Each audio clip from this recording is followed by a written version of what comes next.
Alrighty. Hello, everyone, and welcome.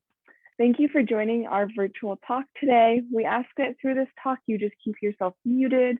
If you do have any questions or comments, we ask that you type them in the chat box at the bottom of your screen. Our speaker will be happy to address any of the questions or comments at the end of the program. If you're joining us over Facebook Live, we welcome you as well. Our Facebook audience can also ask questions using the comment section on Facebook. We will be monitoring those questions and answering those comments and questions at the end of the program as well. And we just ask that you please note that this talk is being recorded and live streamed and will be posted to our social media channels once the talk is over. If you would like to rewatch this talk or watch any previous virtual tours and talks, please check out our YouTube or our Facebook pages. I'm very excited to introduce our speaker, Michelle, to you. Her talk is entitled An Inside View of Giotto, the Scrovegni Chapel. Thank you, Michelle. I'll let you take it away. Thank you, Kyla. Hi, good morning. I'm here to talk about the Scrovegni Chapel in Padua, Italy. Giotto di Bondone was born in 1267 in Mugello.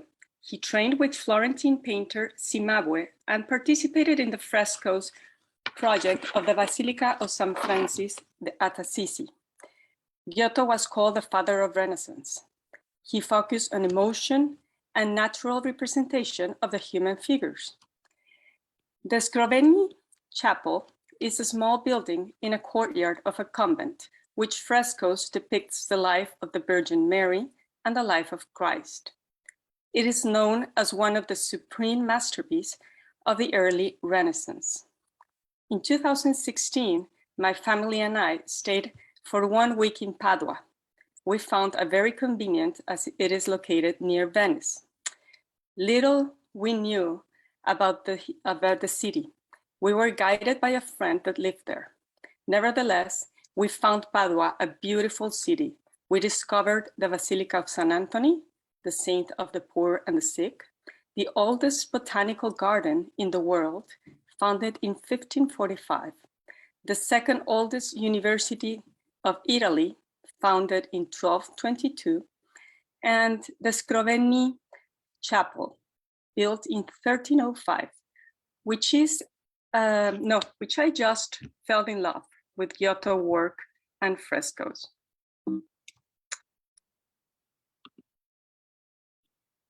Sorry.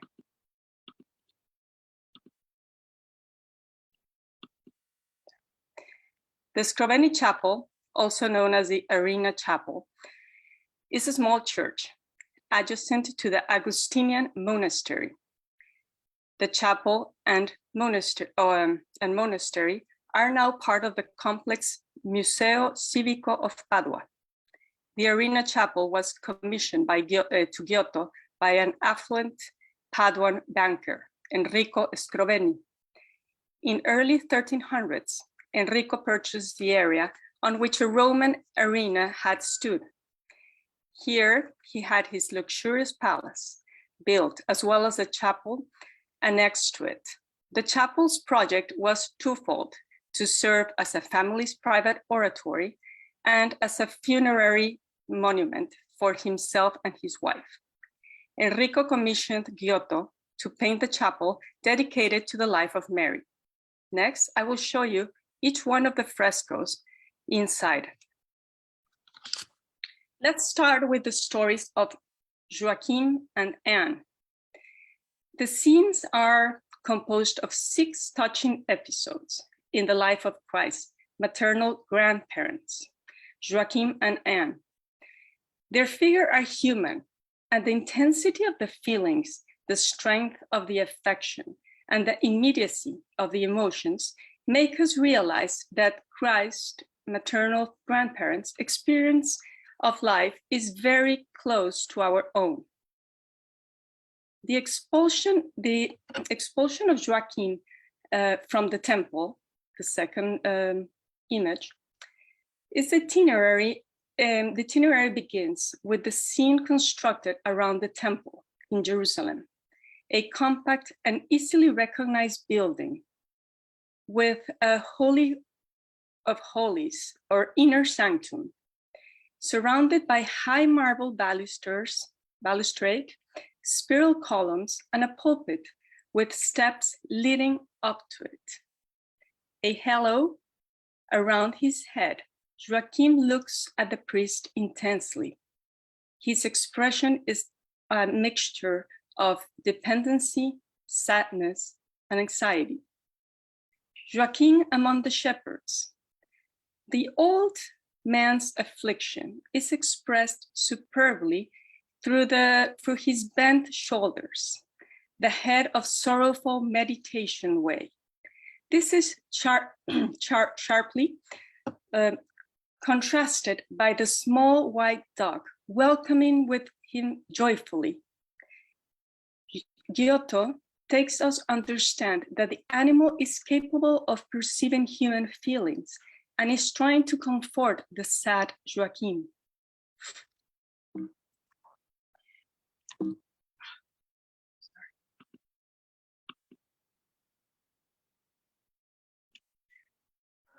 The Annunciation to Anne. While Joachim is in the desert, Anne, who has no news of her husband, is very worried and upset. After two scenes set in public places, featuring only male figures, Giotto introduces an episode that takes place in the privacy of a home and is predominantly feminine. Saint Anne, kneeling in prayer, is visited by an angel who appears through the small window to tell her that she will soon be with a child. Outside the room, on a covered balcony, there is a woman busy spinning. Joachim's sacrifice. Joachim makes his entrance again to sacrifice a goat. The prostrate himself before the altar. Behind him, a shepherd is praying. God and Father appears in the sky in the form of a blessing hand. On the right, an angel appears unseen. The sheep are engaged in all kinds of activities like sleeping, grazing, or locking horns. Over here, it's the hand of God and this is the angel.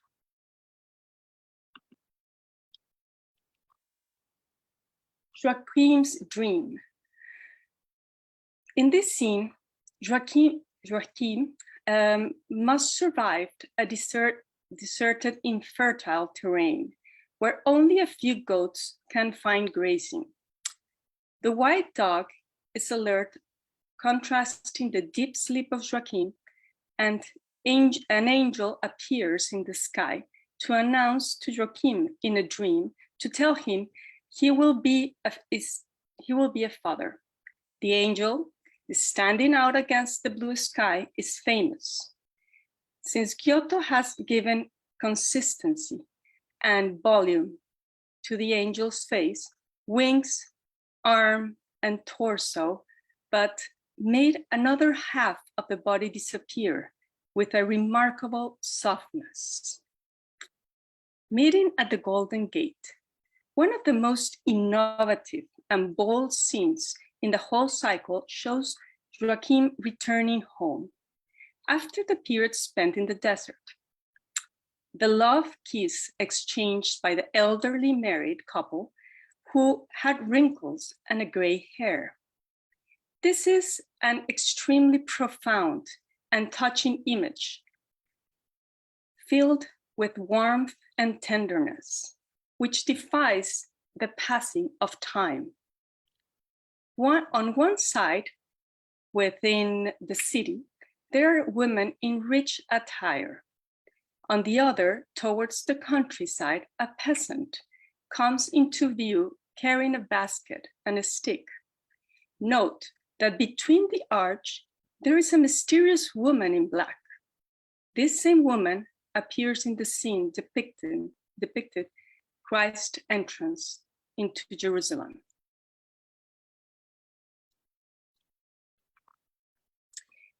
The story of Mary are episodes of her childhood and youth, but are based on the golden legend and the popular traditions. The scene in which Mary appears as a child are very lively and animated. For example, the Nativity of the Virgin. In the first scene of that series, we find Anna's square bedroom, again, where instead of being simple and secluded, as in the Annunciation, now is full of life and joyful female activity. Anne is in the bed with striped coverlet, where a midwife is placing the newborn Mary in her outreached hands. The other two women busy in the door transitioning the exterior and the interior. The baby girl appears twice in the same scene. In the foreground, a woman has wrapped little Mary in swathing bands after bathing her and is playful pinching her nose. Above is about to take up the baby in her arms. This image remembers me of the Timken collection Petrus Christus, in which the transition of exterior and interior occurs. Mary, the presentation of Mary at the temple. In this episode, little Mary leaves her parents, recognizable by her halos, climbs the steps and is welcomed by the priest of the temple, where she will reside. Her determination to leave her parents surprised everyone. Next to Joachim, we recognize the elderly priest Simeon with a flowing gray beard. Over here. This is Simeon. The consignation of the rods. The sequence devotes to the marriage of Mary and Joseph begins here. Giotto has based his scenes on one of the Gospels. Mary is now an adolescent and a consecrated virgin at the temple. All the marriageable men of the tribe of Judah consign a rod to the high priest and the scribe clothed in green. The miraculous flowering of one of these sticks will identify the man who is to marry Mary.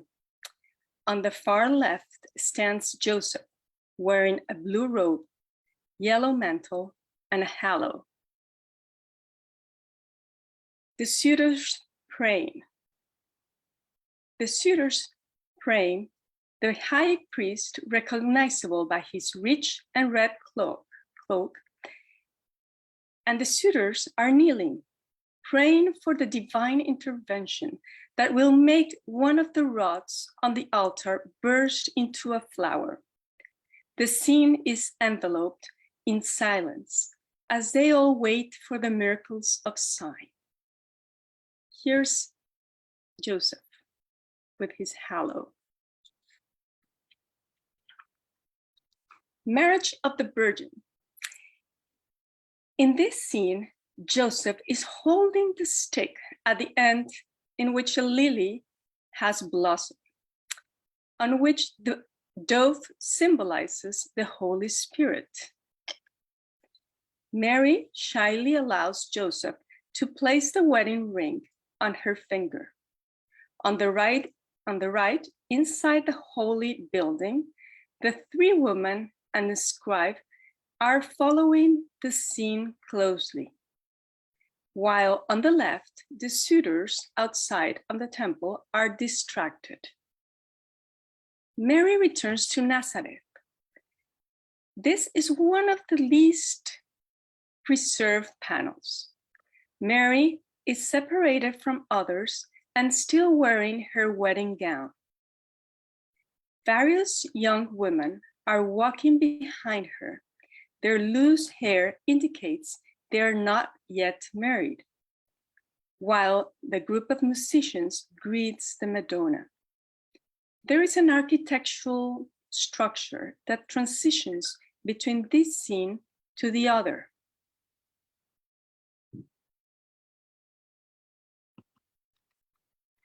The Annunciation, triumphal arch.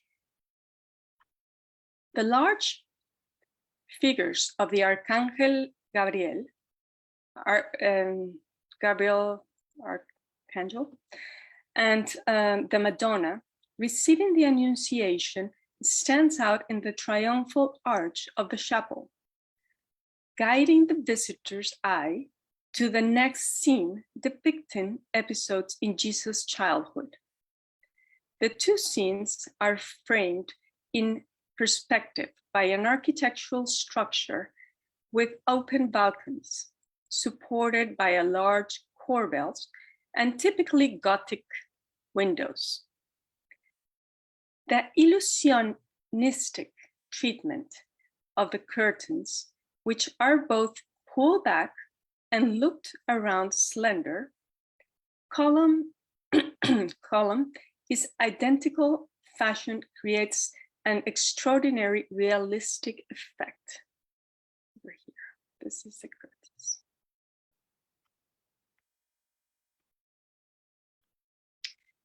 God the Father charges the Archangel Gabriel with giving the Annunciation to Mary in the triumphal arch.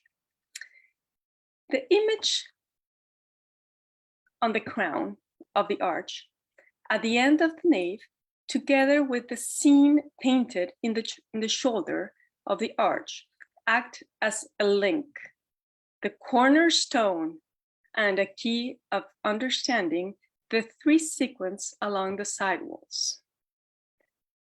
An austere image of God the Father takes on a sacred solemnity.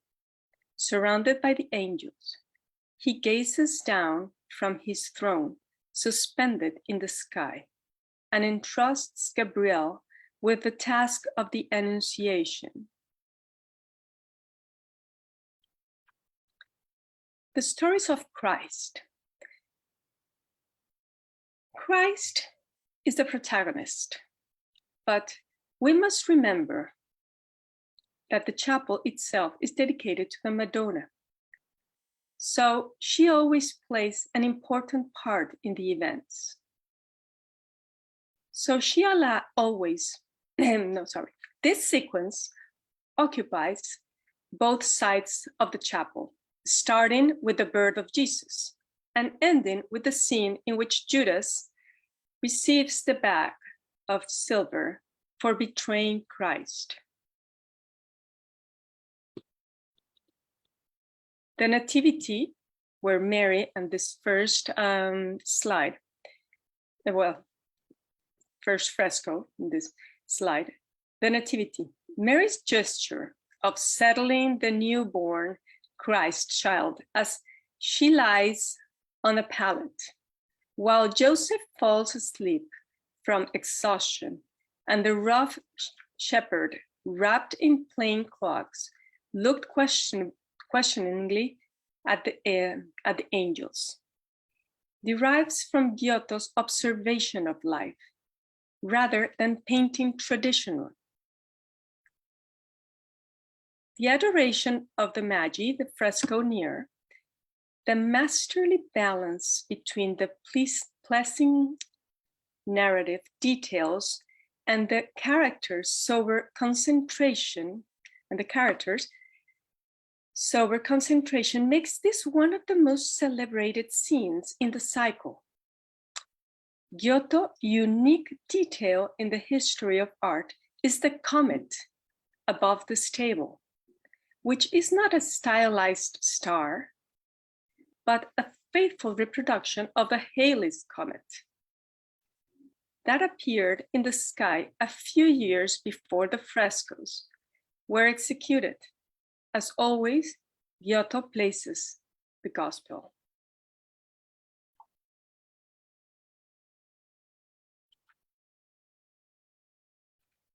The Presentation at the temple. Here Giotto draws the temple with slender spiral columns supporting the sharp, firm point of the ceiling. Saint Joseph, on the left, is holding two doves, and Simeon holds Jesus on the right. Here Mary entrusts her newborn son to the priest Simeon, and the baby Jesus kicks his legs and looks worriedly at the old man with the bushy beard who is holding him in the arms. Simeon at the temple is the just and devout, and his name means to hear, to be heard. Flight into Egypt. Giotto sets this episode in a similar landscape than before, in the simple and essential, reduced to a few elements like rocks and trees, but a defined path and slow-paced peregrination heading to Egypt. The symbolism of the colors has been somewhat faded. The rich blue of Mary's mantle is now a neutral, grayish color. The donkey's face has a humoristic style, while Joseph's face appears worried, asking a traveler for directions, who, in his return, is receiving instructions from the angel in flight.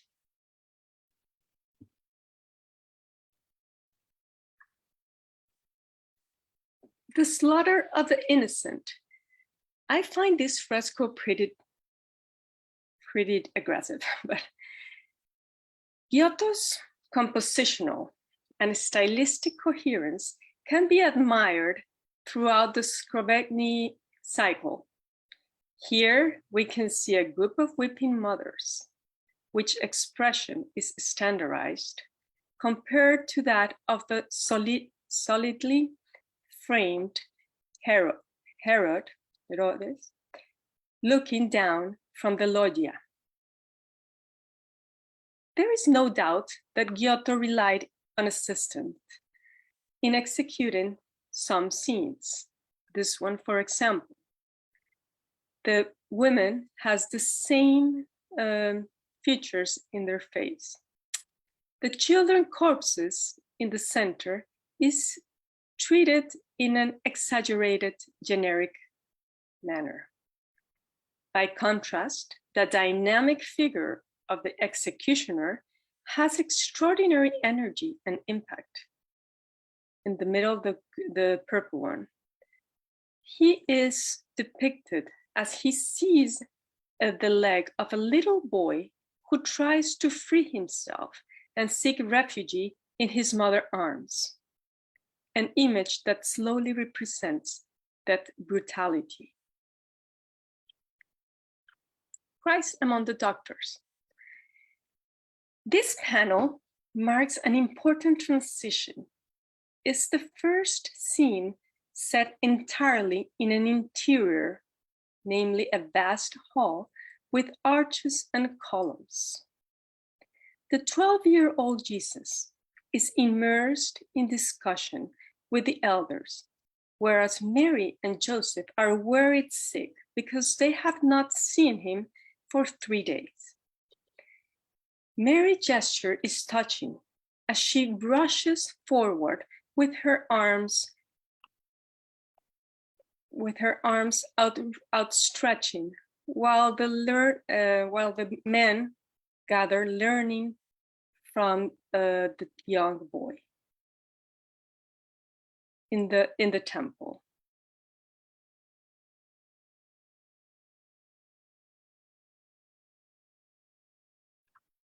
Baptism of Christ. The interior scene is followed by an austere river landscape. St. John the Baptist, one in red,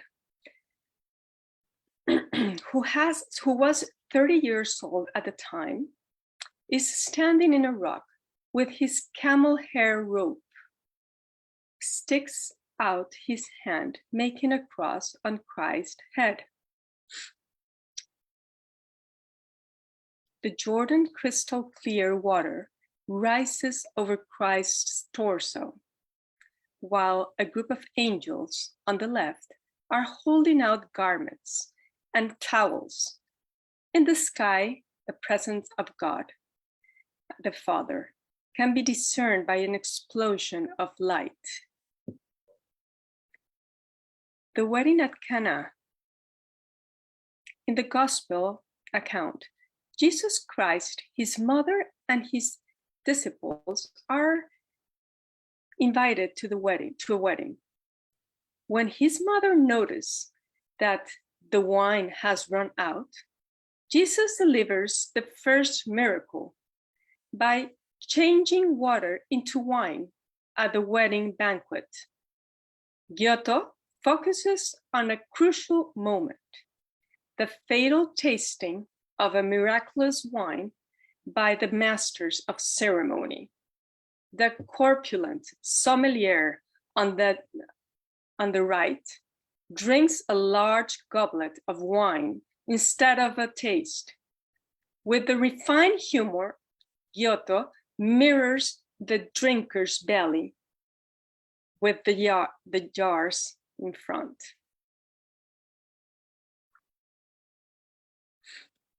The raising of Lazarus. The raising of Lazarus is a miracle of Christ, recounted only in the Gospel of John, in which Jesus raises Lazarus of Bethany from the dead 4 days later after his entombment. This is a crowded scene in which the sisters Martha and Mary are kneeling in front of Christ's feet, and on their right, 2 assistants are shifting the large rectangular stone that sealed Lazarus' tomb. The corpse still wrapped in bandages, and the 2 people covered their noses and faces due to the odor. Very realistic moment, for my opinion. Entering to Jerusalem. Again, the charming donkey taking the Holy Family on their way to Egypt. Christ approaches the gate of Jerusalem with its Romanesque style towers and has an inner arch painted of gold. 2 people have climbed trees to get a better view. Giotto creates a very powerful contrast between the slow, serious, pensive figures of the disciples who are following Christ and the jubilant, festive crowd waving olive trees branches to greet the Lord. A male and female figures taking off their cloaks to lay down in front of the donkey. Pretty awkward scene, for my opinion. And at the left, you can see all the disciples has their halos in their heads. The expulsion of the money changers from the temple. In this scene, I find an architectural element of the temple stands out. The detail of the columns, the use of different stone, the lions and horses on the pediment are tribute to the lions of St. Mark in Venice, and the horses from Constantinople in Rome. In this episode, Jesus drove the money changers out of the tax collectors and said, "My house will be a house of prayer, but you have made it a den of thieves." On the right, a bearded figure talking to each other are the priest Caiaphas, dressed in red, and Annas, dressed in green. On the left, St. Peter stands out among the group of apostles. He bears a marked resemblance of Joachim and St. Joseph to make the narrative easier to follow. The trade of Judas. The passage tells us that when Judas took the 30 pieces of silver for betraying Christ, Satan entered him in the form of a black devil. The yellowish mantle is a color that was associated with lies and betrayal. Again, at the scene, the high priest Caiaphas in red and Annas in green.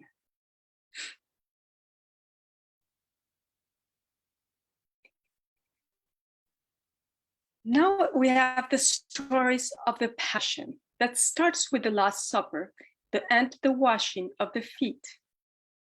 These two paintings take place on the same room. They are both enclosed in an emotional silence with calm gestures and restraint as they know the sentence of the death of Christ. Now no. Giotto delineates a very plain rectangular room with slender columns supporting the ceiling that has refined details. The apostles are sitting on long benches, each one with a different color of cloths. In Christ's chest leans John, with a face of sorrow when asked which of them was the traitor. I highlight here the realism of the scene by seating some apostles backwards, making them part of the viewers. This one's here. This is the first time, Last Supper, where they are giving the back to the audience, and they're really inside what is happening in the table. While in the other scene, the ritual of washing the feet, where Christ kneels in front of Peter, who is sitting in a chair that symbolizes the primacy of Peter over the other disciples. We can see in both scenes the preservation of the halo. Christ is bright, shiny gold, while the others are less precious colors. The Kiss of Judas. The dramatic scene is one of the first examples of nocturnal settings, with torches and clocks waving in the dark sky. The soldiers marching in from the right, while in the opposite side, Peter waves a knife over here, seeking to defend Christ. All the figures are moving agitatively, except Christ and Judas. Christ's noble face seems to crush Judas, who is wearing the yellow cloak, contrasting the shiny gold halo of Christ. Christ before Caiaphas. Caiaphas asked Christ, "Are you the Messiah?" Christ replied, "I am." To express his disapproval of blaspheming, the high priest Caiaphas melodramatically rents his garments. Let's highlight the colors pigments: the pink, the orange, the green, and the very costly ultramarine blues are pigments that arrive from Venice, arrive to Venice from all over the Mediterranean and given to Giotto in Padua.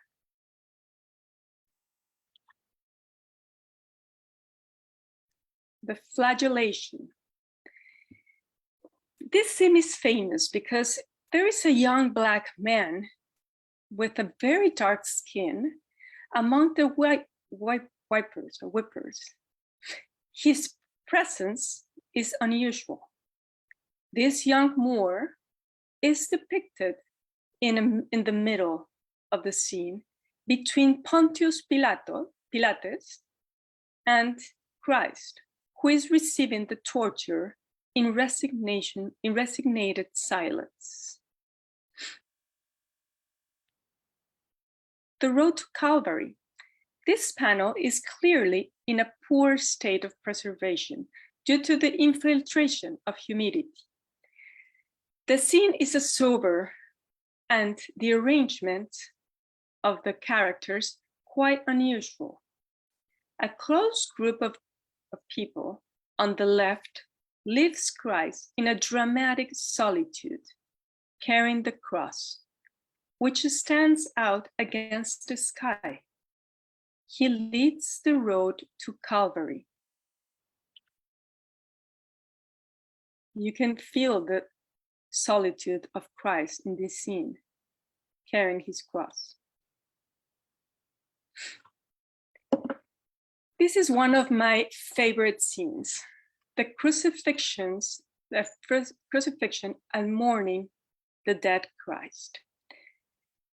Giotto is anchored in humanity. Torment, anguish, and desperation are all experienced in these two frescoes. On the right, a group with a Madonna fainting and a woman kneeling before Christ's feet in pain, while on the left, a group of Roman soldiers. I think I did it wrong. On the left is the Madonna, and on the right is the soldier, sorry. Roman soldiers contrasting between God and bad, good and bad. Nevertheless, there is a figure with a halo, the unnamed Roman soldier Longinus, who converts to Christianity the moment Christ dies. These two scenes are one of the most famous in the chapel. The emotional intensity and the angels in the sky in desperation and full of sorrow. Here is the soldier Longinus between the good and the bad. And as well, we repeat the backwards, how he makes this scene more into the scene, like in the viewer, inside the viewer. Let's take a close look of the angels. This is a beautiful scene, how he can do the sorrow, how they can look at the eyes, and how she has her hands near her face. Look at the hands of this angel, how it's like desperate of sorrow. These hands are like, why? Asking why, what is happening? This angel, how he's like, doesn't understand, desperate, and the sorrow. These are two beautiful, beautiful scenes where all the angels has all these emotions that are happening to Christ in the crucifixion. That's why I did the close-up look, because it's beautiful. Okay, moving forward. The Ascension. Two symmetrical hosts of angels combined figures of the Old Testament accompany Christ as he rises towards heaven. Giotto at the Acts of the Apostles, Christ is partially concealed by a cloud and disappearing. Even his hands are already outside the frame. He gives us this, really feeling he's leaving, he's ascending. And two angels address Mary and the apostles, all who continue to stare at the sky, even though they can no longer see Christ. Pentecost. The last scene in the cycle, the descent of the Holy Ghost in the form of a fiery rays upon the apostles. It's a final episode of Christ's incarnation. This panel is one of the most interesting because of the perspective Giotto uses. He sets the scene in an open Gothic pavilion with ogis arch supported by slender columns. It accentuates the perspective box effect by hiding some of the faces of the apostles over here. And it's really a almost three-dimensional perspective, which is the last judgment. When you leave the Scrovegni Chapel, you're going to see this huge panel. This is a complete Dantesque scene, very similar to our Timken collection, The Last Judgment. The whole scene pivots on the serene gesture of Christ, the judge. He is surrounded by a halo of light from which angels and trumpets emerge. In the lower left, we recognize the scene of the resurrection of the flesh, with the dead climbing out of their tombs. In the lower right, a river of fire to hell. The Inferno's darkness is dominated by Lucifer, a cross of dragon, ape, and serpent, engaged in devouring, digesting, and expelling some of the damned, surrounded by countless violent details. I'm going to show you a close look of this beautiful Last Judgment. Here the souls getting out of the tomb, looking for redemption. And here is the Lucifer devouring the souls with the red river and hell. Well, with this last scene, I conclude my presentation of the Scrovegni Chapel. I hope you liked it. And if you have any questions, please, or want to go back to any of the scenes, please let me know. Thank you. Yes, well, thank you, Michelle, for this wonderful presentation. It was so lovely to, it felt like we were in the chapel itself, walking through. It was really fun and interesting. We did get a question a while back asking, is it the same angel that appears before Anne and Mary? I know that for Mary it was the angel Gabriel. Is it also that for the Annunciation? Is that the same one? Let me go back. I believe Saint Angel Gabriel is the one, the same angel. Mm-hmm. I believe it is, but I don't know if Didi is in the chat. He can tell us with more exactitude if it's really Saint Angel Gabriel, the one that annunciates to Anne and to Mary. But I'm almost sure that it is. Mm-hmm.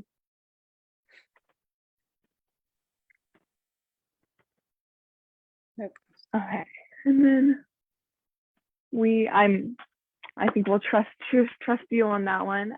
We also have another comment that says, in the story of Jesus in the temple, lecturing Mary and Joseph, it seems to be like crudely painted, which. Let me go to the story of Jesus.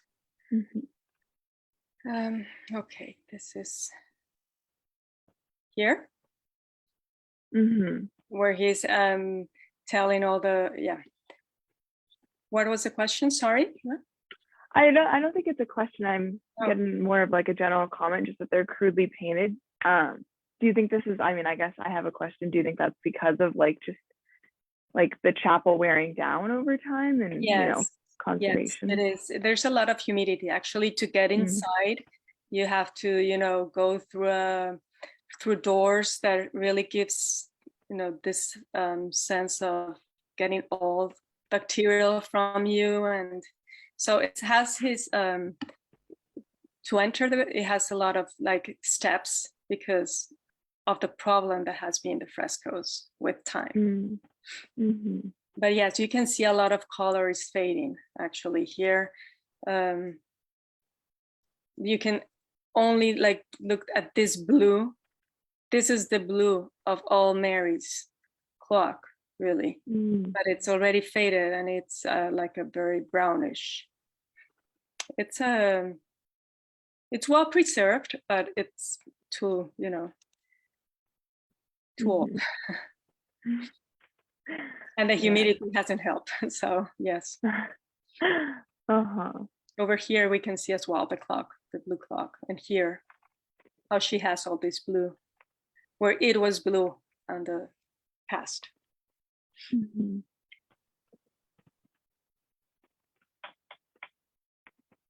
And here's a comet, the Halley comet. I'm not sure if you saw it when I gave the presentation. Yeah. That's crazy that the cloak had faded that much.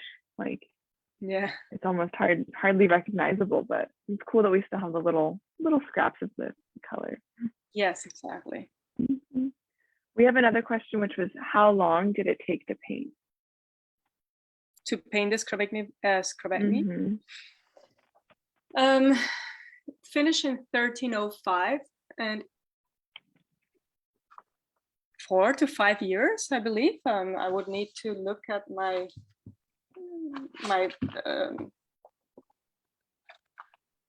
writings, but it was, I would need to look at that, but probably 4 to 5 years, because it says more of when it was finished. It's in 1300, the banker Enrico Scrovegni had purchased so yes, like 5 years, because he purchased the he made the chapel and then gave it to Giotto to paint it. So pretty quick for the time. Yeah. And then we also have another question about like, how did this chapel revolutionize other artists? Like, do we know how this influenced other artists of the time? Well, yes, Giotto had like this first painter perspective, that he had, like I mentioned, the feelings of the people and how he can express this in the angels, like this sorrow. That was something that it wasn't very much painted before. And the three-dimensional rooms and how, as I said, how the people from the room, they're not all looking at you, they are looking inside of what is happening, almost like if they were the viewers of the scene. That's something new as well for the for early 1300s. And he was really very revolutionized to paint, new way of painting. That's why it's one of the best for me chapels. I almost say like it's like the Sixtine Chapel of 1300s, because it's pretty nice and a lot of information you can see of that.